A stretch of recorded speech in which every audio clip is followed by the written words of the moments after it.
बाड़ा आज बहुत तू खुश ये जानू, हमारा के होता महसूस ये जानू।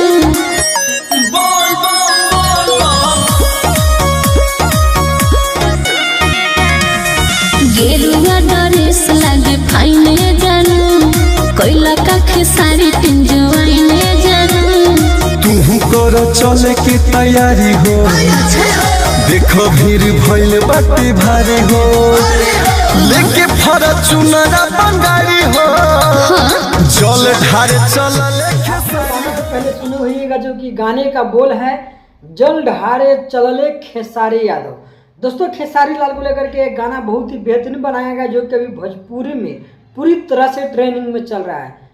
जहां दोस्तों आपने बिल्कुल सही सुने कि एक गाना बोल बम पे आया है, 2024 का ये गाना है जो कि सबसे हिट गाना है, और वो भी खेसारी लाल यादव को लेकर के ये गाना किसी और गायकर के द्वारा गाया गया है।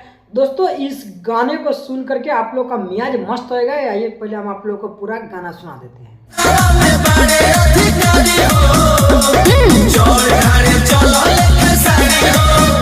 तो अगर आप लोगों को गाना अच्छा लगा हो तो लाइक कीजिए, कमेंट कीजिए और शेयर कीजिए, और इस तरह के बेहतरीन से बेहतरीन भोजपुरी वीडियो देखने के लिए और भोजपुरी गाने पर या भोजपुरी किसी तरह की विवादित वीडियो देखने के लिए आप लोग चैनल को सब्सक्राइब कर लीजिए और वीडियो को शेयर कीजिए।